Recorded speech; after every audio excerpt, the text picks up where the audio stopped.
Soy Niliana del Carmen Áñez Marín, soy de la República Independiente del Zulia, Maracaibo, esposa, hija, madre de hijos que me dieron la vida, hermana, amiga entrañable, y aquí estoy a la orden para lo que tú necesitas acá en Clínica Nace, una clínica familiar hecha para ti.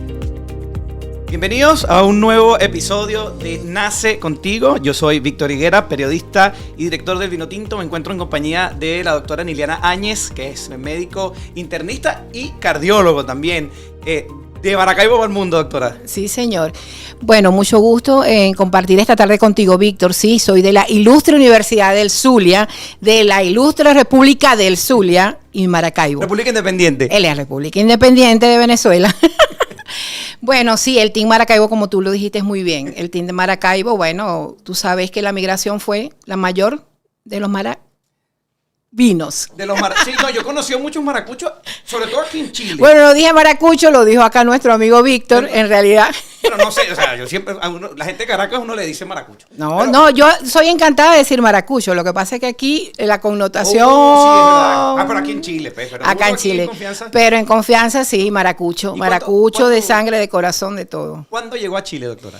Bueno, yo llegué en el 2019, llegué en pleno estallido social. Pero mucha gente me decía, concho, le llegaste en el estallido social, pero yo pienso que las cosas, hay un por qué y un para qué. Y yo pienso que fue el momento en que tenía que venir y no fue malo ni bueno. El tiempo me dice que el tiempo de Dios es perfecto. Pero ahí estamos. En octubre, yo le tengo un poco de pánico a los aviones y me tocó hacer todo sola porque mi esposo se vino antes. Y entonces yo llegué y cuando me tocó quedarme en Panamá como no sé cuántas horas para poder venir porque había toque de queda, sí. Me tocaba llegar en la mañana y llegué más tarde. Todo el mundo me escribía y me decía, ¿vas a llegar en pleno estallido? Y llegué en pleno estallido social. ¿Y cuál fue su anécdota, la que más recuerda de esa llegada, de ese momento, llegando a un país nuevo, en conflicto social y pues bueno, cargada de expectativas que traía de su país, ¿no? Bueno, fue muy difícil porque, lo te digo, mucha gente me decía, vas a ir a un país, y veníamos de un país ya bastante convulso, de un país donde yo le dije a la gente, yo hasta el último día luché por mi país. O sea, salí de un país donde yo marchaba. Yo no creo que la última marcha la hice el jueves antes de venirme, porque yo salí un sábado, ¿ok? Y el último día de trabajo lo hice un viernes por mis pacientes, porque yo trabajaba en un hospital público, el Seguro Social, y yo era la única cardiólogo que había en el estado Zulia que podía acreditar los reposos y las licencias de mi país. Entonces yo trabajé hasta el último día y luché por mi país enfrenté todo en mi país hasta el último día. Yo aposté a mi país hasta el último día y sigo apostando por mi país hasta el último día. ¿Y en qué momento dijo, me tengo que ir? Cuando mi esposo decidió irse un año antes. O sea, esa fue mi decisión, sí. Yo siempre aposté a que el país podía, y sigo apostando a que uno debe hacer hasta lo último. Que no te quede nada por dentro, nada por decir, nada por hacer, nada por entregar.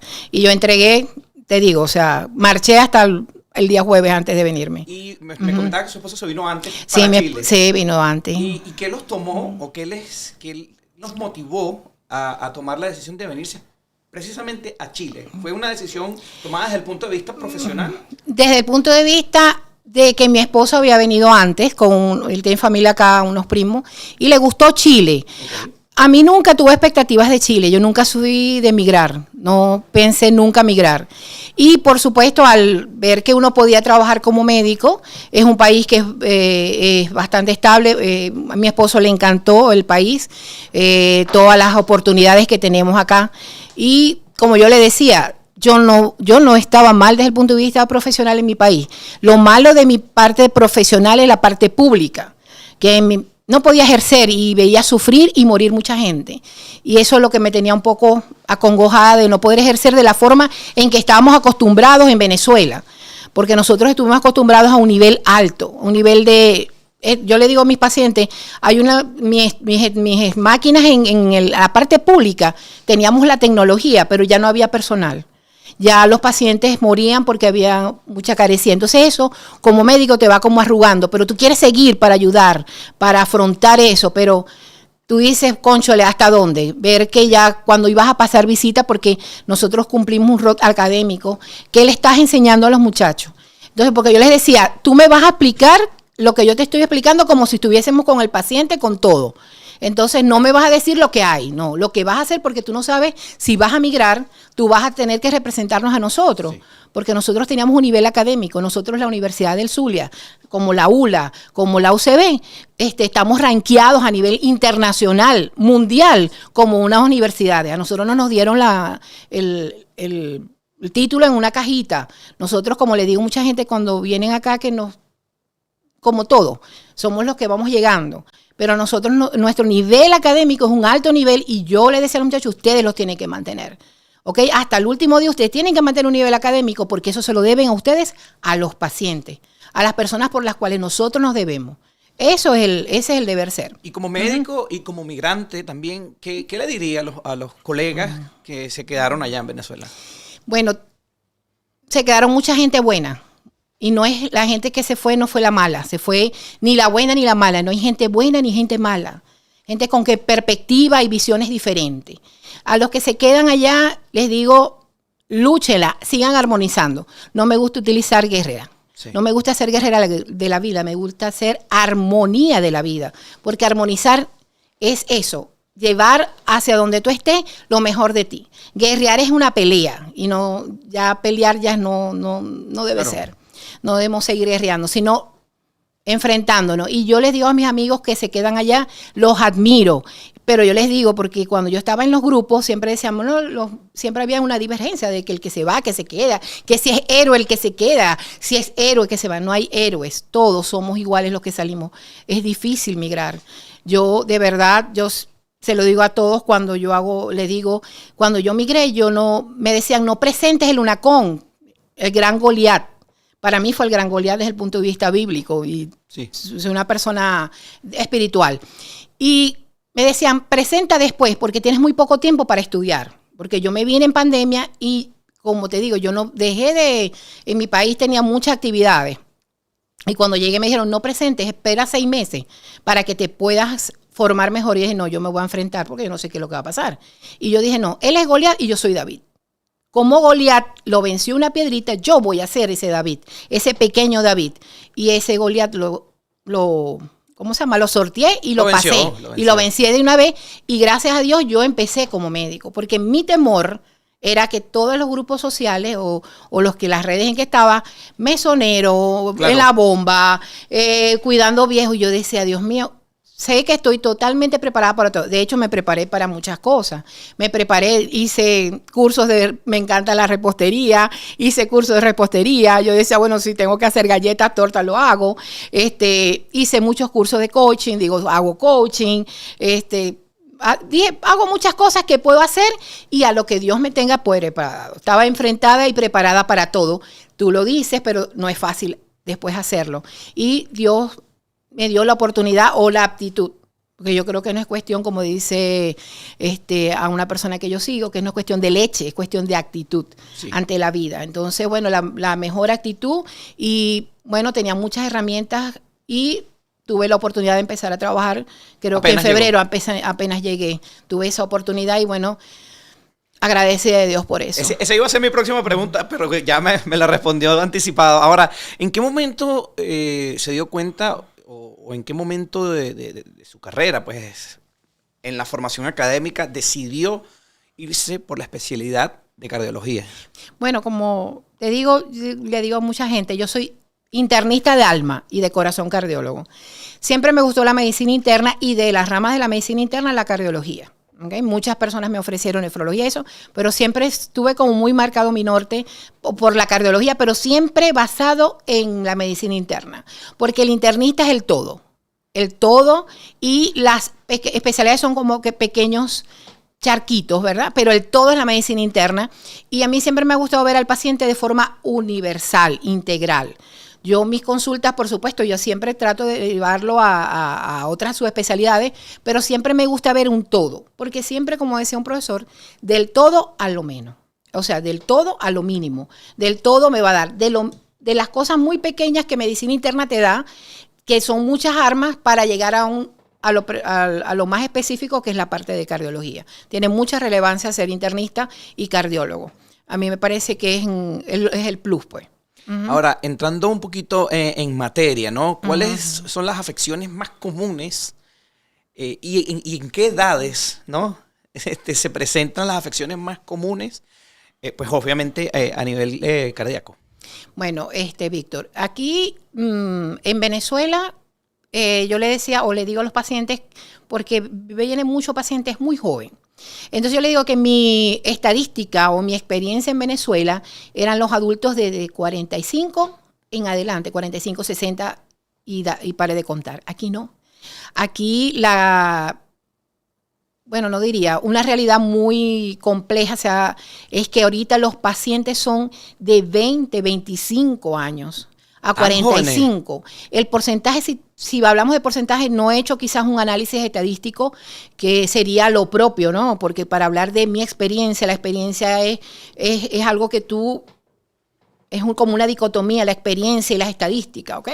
Entonces, esa experiencia me dice, más bien el porcentaje debe ser el que yo te conté. Hoy en día, tantas cosas que están pasando que ahorita mis pacientes son de 25, 20 años, 45. Ese es el grueso, 70% diría yo. Y el otro son los adultos mayores que tengo en mi consulta, pero... ¿Y no es preocupante eso? Obvio. Muy preocupante.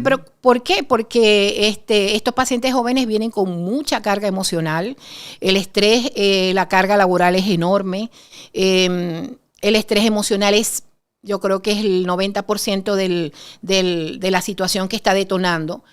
La enfermedad cardiovascular es la primera causa de muerte, la superó el COVID, quizás en estadística de muerte, ¿no? Pero claro, el COVID es a corto plazo, sí. Pero a largo plazo la morbimortalidad por enfermedad cardiovascular es alta, siempre ha sido la más alta. La hipertensión es el diagnóstico quizás de primera consulta en ese rango de paciente. Por supuesto, eso conlleva enfermedad cardiovascular tipo isquémica, cardiopatías isquémicas. Yo tengo pacientes jóvenes infartados de 36, 38, 40 años acá, ¿ok?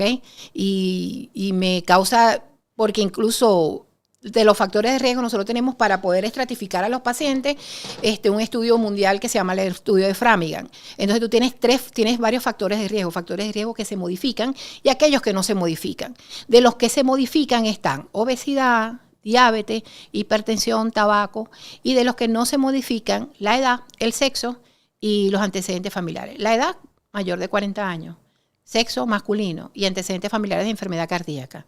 Entonces, fíjate esto que yo que no puedo modificar, pero aquí te estoy diciendo que tengo pacientes de 38, 36 años con infartos, con anginas de pecho, ¿ok? Entonces, ¿qué me está diciendo eso? Que el componente emocional, estrés, laboral, están comiendo mal, entonces empiezan con el problema de colesterol y triglicéridos altos, empiezan con obesidad, no dejándote dicho que no todos los obesos tienen cardiopatía isquémica o hacen infarto. Tengo el porcentaje mayor de pacientes jóvenes delgados, mujeres. ¿Ves? El tabaco es uno de los factores de riesgo más altos y aquí están fumando más. ¿Y en qué momento? Y me impacta porque me nombró y yo estoy en ese rango etario, ¿no? Uh-huh. ¿En qué momento o cuál es la señal principal en la que una persona o un paciente dice, yo debo ir a verme con el cardiólogo? Ok, si hablamos desde el punto de vista de protocolos de evaluación cardiovascular, un paciente mayor de 40 a 45 años, hombre y con antecedentes familiares, debe hacer una consulta preventiva, ¿ok? Para hacer todos los exámenes que hay que hacer. ¿Por qué te digo esto? Porque muchos pacientes piensan que como estoy joven no debo tener hipertensión. Eres tan joven.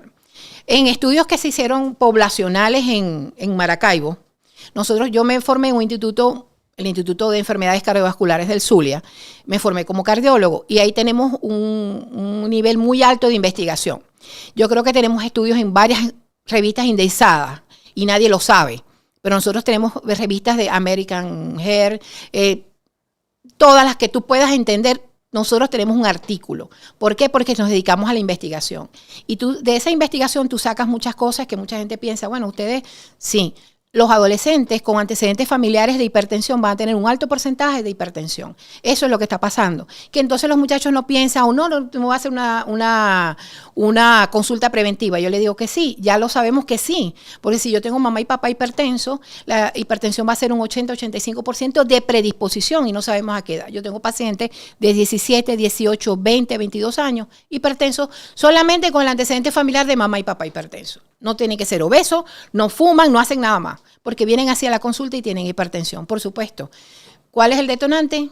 El estrés, la parte emocional. ¿Y en la mujer cambia el perfil, Obvio, los sí. síntomas, Sí, los sí, indicadores? Sí, la mujer, en el hombre, los factores de riesgo, como te expliqué ya de los 45, 40 años hombre, en la mujer adquirimos el mismo riesgo de enfermedad coronaria o de cardiopatía isquémica después de la menopausia o a los 55 años que ya empiezan los cambios de las hormonas. Y la mujer tiene el mismo riesgo de infarto que un hombre con esas edades que yo te estoy diciendo. Hoy en día las mujeres tenemos más problemas. Yo vuelvo y te repito, la parte... Quizás la parte emocional, la carga emocional que tienen ahorita las mujeres, que somos las que estamos en la calle, la que tenemos a la mamá en Venezuela, la que hay tantas cosas, está haciendo que haya un brote o, bueno, la palabra quizás, un repunte entre las mujeres, ni siquiera menopáusica, entre 40 y 35 años con hipertensiones bárbaras, que las tengo hasta con 3, 4 medicamentos. Y ellas mismas me dicen, ¿por qué? ¿Por qué, doctora? ¿Por qué? O sea, el por qué es como la pregunta de todos que se sientan. Yo no puedo ser hipertenso, yo soy muy joven. O sea, esa siempre es como la inquietud.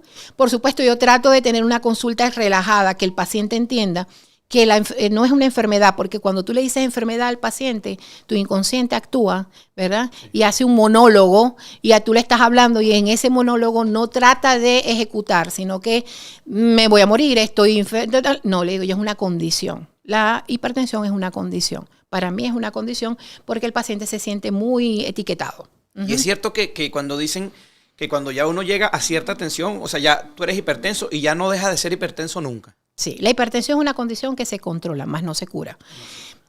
Hay muchas vertientes. Yo le digo a muchas personas no tomen todo tan literal, porque se empiezan a escuchar los TikTok, googlean mucho. Google no es la mejor, ahorita las pacientes googlean mucho, entonces lo que encuentran en Google, eso es. Y Google tiene no voy a decir Google está mal, pero no tiene acceso a revistas indexadas, a revistas donde tenga estudios randomizados, doble ciego, todas esas cosas que lleva un estudio de investigación. Google no lleva eso, Google no va a filtrar. Yo vengo y con mi experiencia yo puedo hacer un estudio de investigación y decir que, suponte, Víctor o los pacientes con que tienen barba tienen más predisposición a hipertensión porque todos los que tienen barba vienen a mi consulta y tienen la tensión alta. Eso no es un estudio de investigación. Entonces, vamos a buscar la mejor información, que es ¿con quién? Con el especialista, que te puede decir sí o no, o filtrar la información que te están dando en los medios, en las redes y todas las cosas. En las redes sociales hay mucha medicina hoy en día alternativa. No estoy lejos de eso. Yo era una persona que decía medicina basada en evidencia. Pero hoy en día tengo un brazo adicional, un brazo aleatorio, donde yo sí pienso que la emocionalidad es el 70% de las enfermedades. Porque hice quizás otra medicina, porque yo decía, ¿por qué Víctor A y Víctor B tienen la misma enfermedad y esta progresa mejor que otra? No es porque, y eso en medicina dice que no todos los pacientes son iguales, pero no es porque todos los pacientes, es la actitud del paciente con la enfermedad.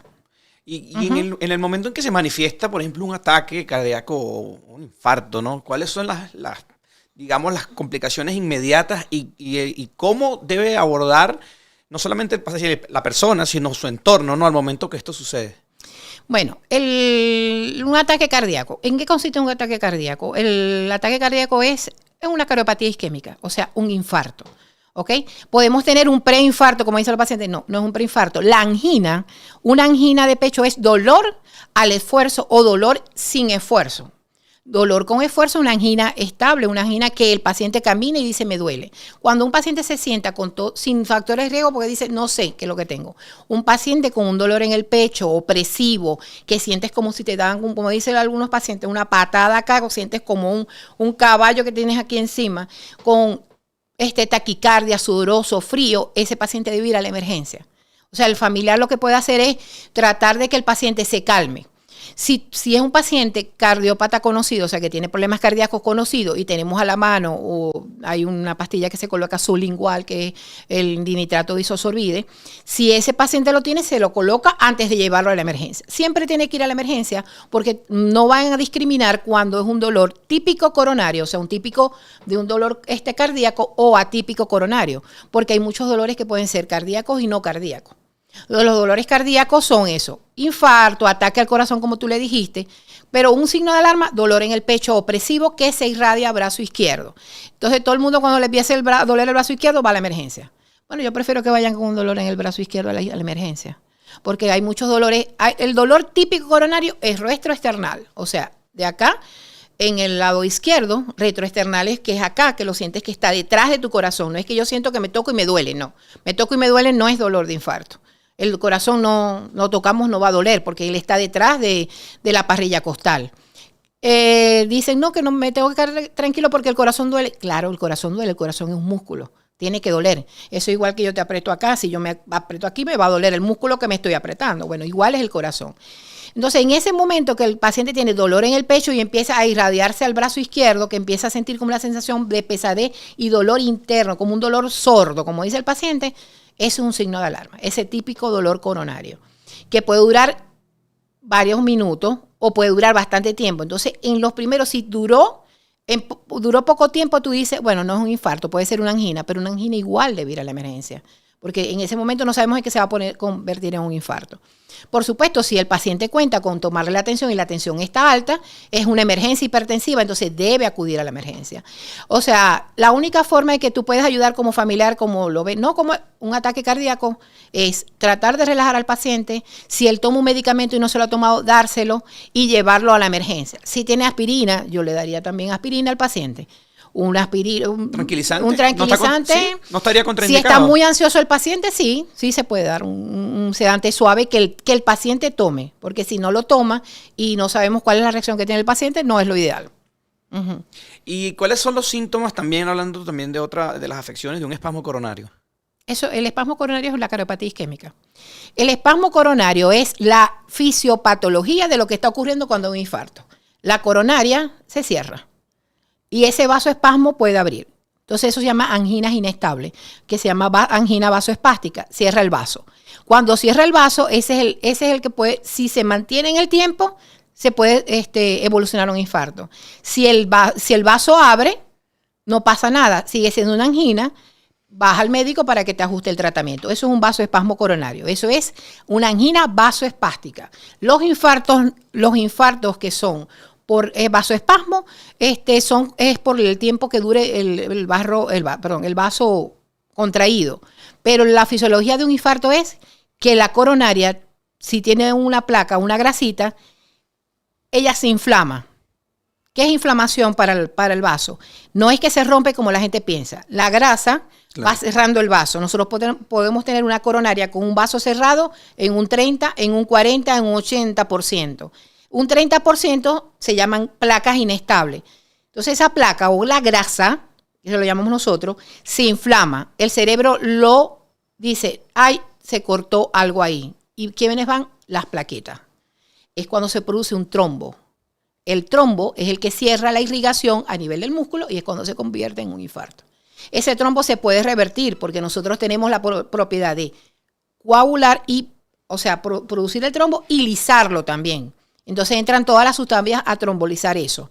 Cuando son espontáneas, son pacientes que tienen una placa muy pequeña, se lisó el trombo y cuando llegan a la emergencia le hacen algo que se llama trombólisis, que se hacen en las emergencias. Acá en nuestro país ya no hay trombólisis, ya es otra cosa. Y la trombólisis previene que ti te pueda, o sea, si estás en un sitio que no hay para hacer cateterismo o hemodinamia, la primera entrada es una trombólisis, que es una sustancia que lisa ese coágulo y se abre la coronaria y vuelve a entrar el flujo sanguíneo al músculo y el paciente se salva. Los pacientes antes se morían de infarto porque no teníamos todo hemodinamia. Gracias a Chile, yo como le digo mucho en la vida hay que agradecer. No solamente verlo, hay que verlo como el vaso medio lleno o medio vacío. Eso depende de quién lo ve.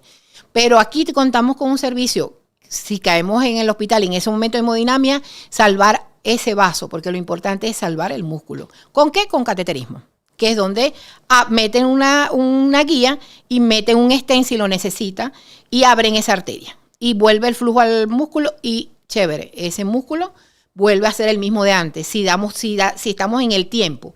Porque de ahí, si pasa mucho tiempo con ese vaso cerrado o obstruido por el trombo, ese músculo muere. Y es lo que dice la gente, tengo una cicatriz. No es que se parte, sino que es como si yo apretara aquí y yo dejo un hematoma por toda la vida ahí. Bueno, ahí queda ese músculo, no se contrae bien.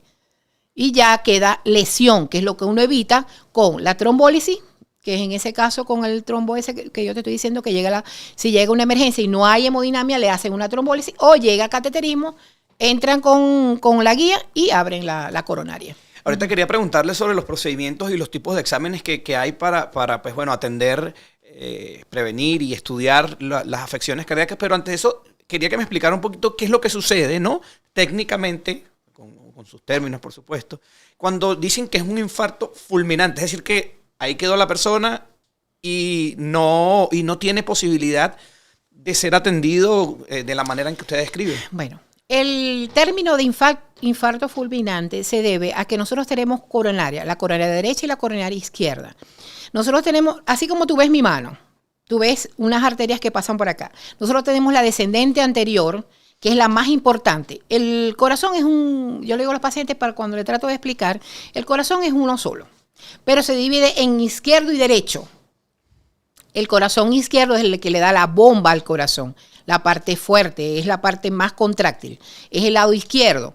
Del lado izquierdo lo irriga la coronaria izquierda y la descendente anterior.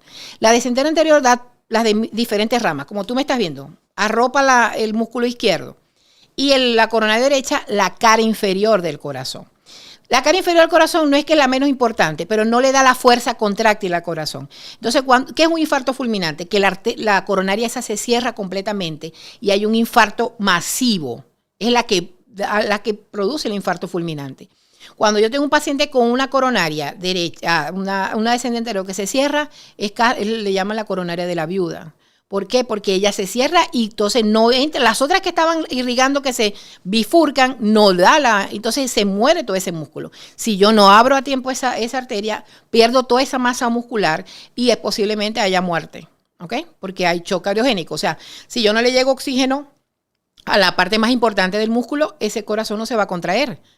Y entonces, ¿qué pasa? Está toda la catástrofe, no llega oxígeno al cerebro, no llega oxígeno al entonces lo que llama un shock cardiogénico, que es la parte más fatal, que es el infarto fulminante y el paciente se muere. Y cuando llega a ese punto, o sea, aquí yo de verdad lo pregunto desde mi ignorancia en el tema, pero porque lo he visto, ¿hay manera en el momento de revertirlo? O sea, he visto que con los electroshocks, con los que buscan en el momento como que reanimar al paciente, eso... Lo que pasa es que cuando hay un infarto se produce algo que es los trastornos eléctricos del corazón. Entonces yo puedo tener un infarto y no ser masivo, ¿ok? Sino que hay una falla eléctrica y eso lo hace que hayan arritmias que hacen una parada cardíaca. Esa parada cardíaca es la que tú puedes revertir con desfibrilador, con unos aparatos que tú pones electricidad y vuelve al ritmo normal el corazón, porque es una taquicardia ventricular lo que ocurre. Es un efecto del infarto, que no le llega buen oxígeno al músculo y las células cardíacas tienen automaticidad, electricidad, ritmicidad y contractilidad. Entonces empieza a haber un ritmo anormal, y entonces el paciente puede caer en parada cardíaca. Es ahí donde tú das una desfibrilación y ¡plum! El paciente latido cardíaco vuelve a su normalidad. Pero si yo tengo un infarto fulminante, que ya es una falla mecánica, porque no le está llegando oxígeno, hubo parada cardíaca, tú empiezas a reanimar con el desfibrilador para que vuelva al ritmo normal y el músculo vuelva a tener su ritmo y a tener su entrada de sangre y la salida de sangre para que sea funcional, ¿ves? Y con respecto, bueno, volvemos entonces a la consulta anterior, los exámenes, los procedimientos que se usan actualmente, las técnicas para pues, obtener información de la condición cardíaca de un paciente, ¿cuáles serían? Bueno, primero que nada, ir a la consulta. Estratificar al paciente, como te expliqué con los criterios de Framingham, que yo siempre se los decía a mis estudiantes.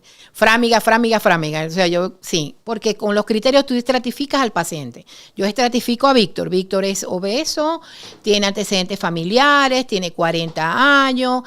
Él me viene solamente a control. ¿Cuál le voy a pedir? Los exámenes de laboratorio, por supuesto, todo el perfil lipídico, colesterol, triglicéridos, creatinina, todo el perfil de laboratorio, hematología completa, todo el perfil de laboratorio, un electrocardiograma que me va a dar hallazgos crónicos o agudos de algo que haya pasado o que esté pasando, o cambios electrocardiográficos de que haya remodelación o cambios cardíacos. ¿Por qué? Porque el paciente es hipertenso y no lo sabía. Suponte que no seas hipertenso conocido.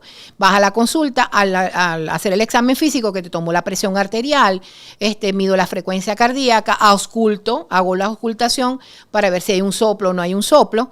Toda esa parte del examen físico que es muy importante. Hoy en día dejamos de hacer examen físico y eso es el arma, no hay nada. Los demás son complementarios.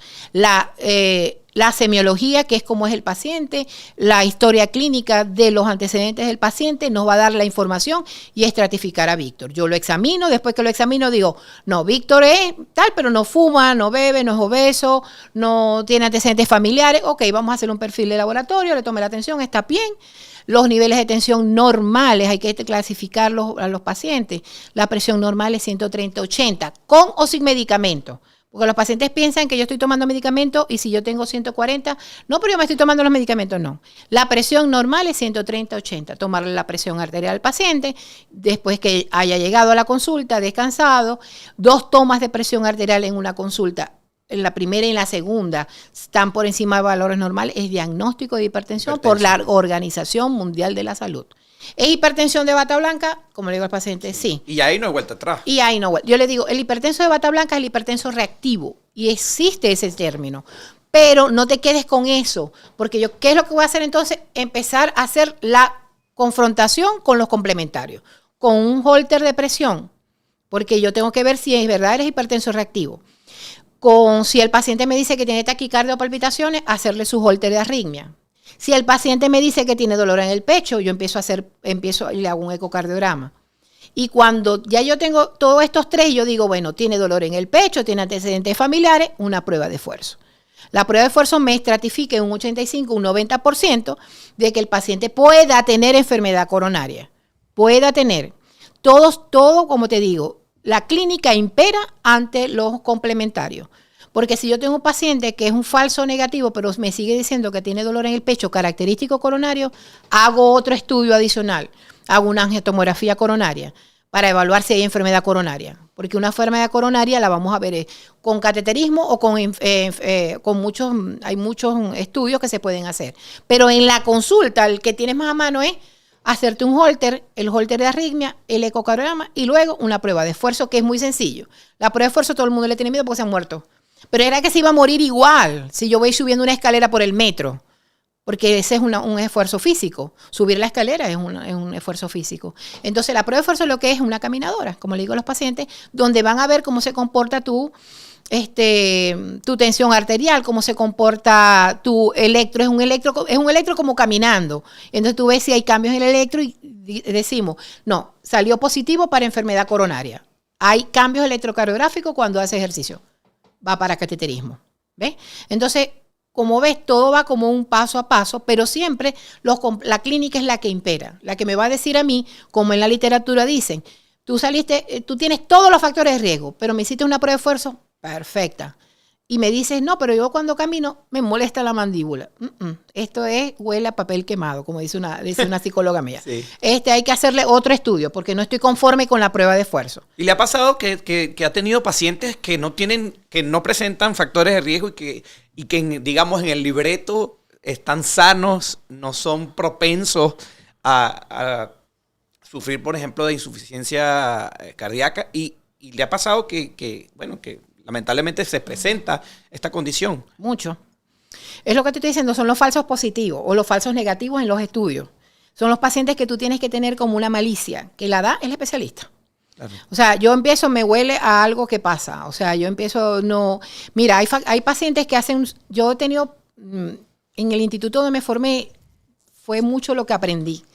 ¿Por qué? Porque en el instituto era un instituto de investigaciones. Yo llegué a hacer 4.000 ecocardiogramas. Que yo, no es como decía, en mi experiencia yo creo que yo hice muchos ecocardiogramas y lo sigo haciendo porque lo hago acá en la clínica. Pero la prueba, cuando tú montabas un paciente en la prueba de esfuerzo que era negativo porque el paciente se sentía feliz. Y yo decía, no, este paciente, esa prueba no me concluyó. Y tú veías ese paciente, era maratonista o ciclista o futbolista. Nosotros, como éramos instituto de investigaciones, a nosotros nos tocaba hacer las pruebas de esfuerzo de los militares que pasaban de un rango a otro, sobre todo en el ejército. Y por supuesto, la prueba de esfuerzo tiene 4 estadios, te voy a decir algo rápido. Son 4 estadios donde aumenta la inclinación y la velocidad de la banda. Y entonces la cuarta estadio ya la banda va así. Ya tú vas corriendo, pero y entonces tú ves a los militares o a los que hacían maratonismo que yo tenía que hacer una prueba modificada. O sea, la prueba de Bruce son 4 estadios, pero tú la puedes modificar hasta un 6º estadio. Y tú veías un maratonista casi así, mira, así. Casi que se agarraba de la manilla para poder hacer la prueba de esfuerzo. Y él me decía, salí bien, ¿verdad, doctora? Mojada la banda. Le digo yo, claro. No vas al baile. ¿Por qué? Porque hacía una respuesta hipertensiva y él decía que no era hipertenso. O hacía unos cambios electrocardiográficos que no sentía dolor, ¿me entiendes? Entonces yo le decía, vas para cateterismo. ¿Cómo le dices a un muchacho que hace rooming que va para cateterismo? No, es mentira. Buscan otra opinión y vienen al año con un infarto. Claro. ¿Ves? ¿Y cuál ha sido el caso más bizarro, el caso que más le ha impresionado en toda su trayectoria? Ese, precisamente, el del maratonista. El de maratonista. Yo no quise decirle, te lo dije, ¿no? Claro. Él me dijo, usted me lo dijo. Yo me formé, como te dije, nosotros en el instituto pasábamos haciendo pruebas de esfuerzo. Hicimos un trabajo de investigación de 3.000 personas. Y los fines de semana fue un estudio multicéntrico y se hizo de hombres. Y se hizo pruebas de esfuerzo. Entonces hice tantas pruebas de esfuerzo. Entonces a él le tocó hacer... Él se iba a hacer la prueba de esfuerzo, era porque iba a un maratón, creo que fue el de Nueva York, o les exigían la prueba de esfuerzo porque él tenía 40 años. Entonces él no era hipertenso, no fumaba, no era gordo, lo único que sí tenía un antecedente, como les dije yo, sí tienes antecedentes familiares, tienes un papá, un tío, una cosa que había tenido un infarto a los 50 años. Entonces, bueno, yo le vine hablando de eso. Cuando yo lo monto en la prueba de esfuerzo, tenía la tensión en 140/90. Cuando yo lo tenía que llevar a lo máximo, porque él tenía que hacer una prueba modificada. Cuando yo lo llevé, yo le digo, tú eres hipertenso. Yo no puedo ser hipertenso, doctora, si no sé qué mala tensión. Tuve que parar la prueba ya cuando iba terminando el 6º estadio porque llegó la tensión a 280, 160. Entonces yo paro la prueba y me dice, ¿por qué usted me para la prueba? Si yo estoy perfecto. Le digo, sí, perfectamente alta la tensión, le digo yo. Lo bajo y le hago, yo tenía el equipo de ecografía al lado y le hago y tenía hipertrofia, o sea, el corazón estaba grande y él no me quiso creer. Le dije yo, tú tienes ya un corazón de un paciente hipertenso, tú eres hipertenso. ¿Cuáles son los valores normales a ese nivel de la prueba? ¿Cuál sería el valor normal? Si yo tengo un paciente con 140, un paciente puede llegar a 180, 170 y ser una respuesta hipertensiva normal. Okay. Porque el ejercicio, a lo que tú haces actividad física, debe subir la presión arterial y la frecuencia cardíaca. Pero a niveles que yo no puedo decir, él tiene una respuesta hipertensiva, fue más del 70%. Sí, no, en 200 y tanto, no. Demasiado. Le hago el eco y le digo, ¿tú eres hipertenso? No, soy hipertenso y tal. Ok, la prueba de esfuerzo, yo le di negativa para isquemia y respuesta hipertensiva. Le digo, tú eres hipertenso, tienes ya empezando el corazón, está grande y tal. Le explico, ¿no ves futbolistas que se mueren en las canchas y tal? Y son deportistas de alto rendimiento y tú eres un deportista de alto rendimiento. Bueno, él lo quiso. Al año, él se apareció en la emergencia con un infarto y entonces él me miró, le digo, yo ay, no, ve tantos pacientes yo no me voy a acordar de él. Y yo lo veo y me dice, usted me lo dijo. Y yo le digo, usted me dijo que yo iba a estar aquí. Y ya era un paciente que estaba dilatado, un corazón muy grande, tuvo un infarto, se le hizo el cateterismo, se le colocó un stent, pero igualito empezó a tener todos los cambios que hace un paciente que se dilata tanto que ya empieza en insuficiencia cardíaca, que la insuficiencia cardíaca es la falla de bomba, como te expliqué ahora. Doctora, y para ir cerrando, ¿cuál sería entonces el tratamiento para un caso como ese? ¿Y cuáles son los tratamientos más comunes, ¿no? Para, digamos, una persona que busca cuidarse, quizás un tratamiento con algún medicamento, que se quiera cuidar la tensión, la condición cardiovascular. Bueno, nosotros tenemos muchos medicamentos que tienen, como le digo a los pacientes, no solamente es controlar la presión, los niveles de presión, es proteger riñón, proteger el mismo corazón, son nefroprotectores, cardioprotectores, neuroprotectores. Entonces, hoy en día hay un arsenal importante de medicamentos y, por supuesto, aquí lo tenemos a pasto. Contamos con buenos laboratorios que están verificados, hay bioequivalencia con muchos. Bueno, a mí particularmente me gustan mucho los TANE. Yo empiezo, si es un paciente joven, los pacientes tienen indicación, los pacientes jóvenes de 20 y tantos tienen indicación de medicamentos que son bloqueadores de un beta bloqueante. En este caso, el Betaplex, que es el medicamento, el comercial es Betaplex, pero es carvedilol. Uno empieza con un beta bloqueante, en este caso como el Betaplex, que es el carvedilol, en dosis pequeñas para ver cómo responde el paciente joven. Pero si es un paciente que es gordito, que tiene antecedentes, yo siempre empiezo con medicamentos de última generación. Yo no empiezo, me gustan los pacientes, en este caso sería como un Cardio Plus, ¿verdad? De laboratorios Abbott. Es el original, o sea, los laboratorios, por lo menos el Cardio Plus, es Olmesartán, es uno de los originales más importantes que tenemos acá en el mercado y de verdad, y ellos tienen muchas promociones, entonces eso hace que el paciente pueda adherirse al tratamiento, porque esa es otra cosa, que son muy costosos y no se pueden, entonces los beneficios que uno tiene con algunos medicamentos es para que el paciente se adhiera al medicamento. En ese caso Cardio Plus, que es Olmesartán, el Valsartán, que en este caso es Bartalan, que de nuestros amigos de Abbott, el Bartalan es muy bueno, es un medicamento para cuidar la tensión arterial. Ya cuando el paciente es hipertenso debe recibir su tratamiento y de acuerdo a la estratificación, como te dije, haciendo el electro, el holter de presión, si el paciente necesita un medicamento una sola vez al día, o 2 veces al día, o 3 veces, o 3 medicamentos, o 4. Tienes pacientes con 5. Entonces tú no mejora, a las 48, 72 horas tú dices, bueno, no, vamos a agregarle un beta bloqueante, un Betaplex, que es el carvedilol. O vamos a agregarle un poquito de diurético, entonces le colocas un Cardio Plus con diurético. O Bartalan con diurético, que es la hidroclorotiazida. Entonces, primero le agregas una hidroclorotiazida al paciente, que en este caso ya vienen mezclados en los medicamentos, para que el paciente no tome tantas pastillas, tantos comprimidos al día.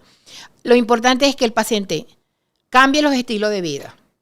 Eso es lo más importante. Esa es la piedra angular porque te puedo dar camiones de antihipertensivo como pasa, y el paciente sigue comiendo con sal, o no camina, o come comida chatarra en la calle, o no maneja el estrés, o no duerme bien. Entonces, cambios de estilo de vida. Por lo menos caminatas de 30 a 60 minutos 4 o 5 veces por semana. Caminata cardiovascular. No me sirve. No es que yo me conté los pasos en el reloj, son 20,000 pasos. No. La caminata cardiovascular es una caminata relajada, que tú estés pensando en otra cosa, te pones tu musiquita. Porque si empiezo a empezar, no, tengo que pagar el arriendo al final del mes, no es caminata cardiovascular. ¿La caminata tiene mayor beneficio que, por ejemplo, un trotecito? Sí. Primero hay que caminar y después trotar.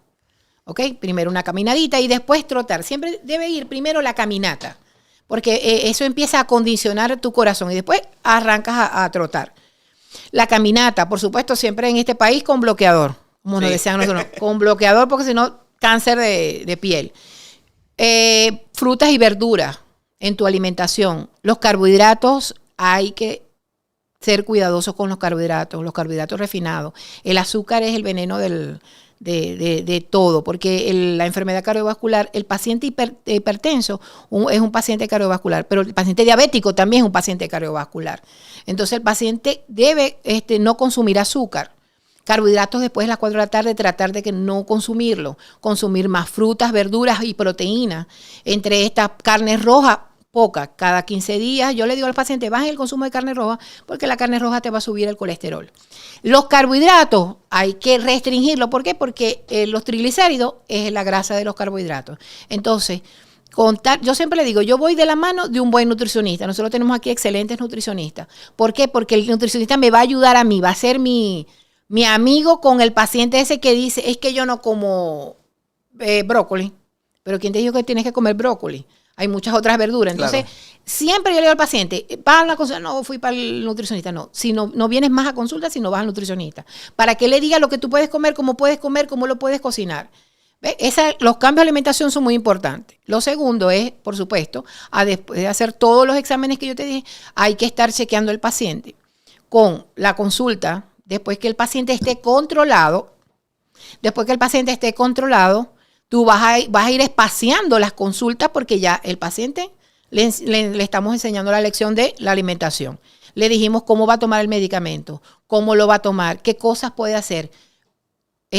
Hacer yoga. Yo le digo a los pacientes, haz yoga para que maneje la respiración y el estrés.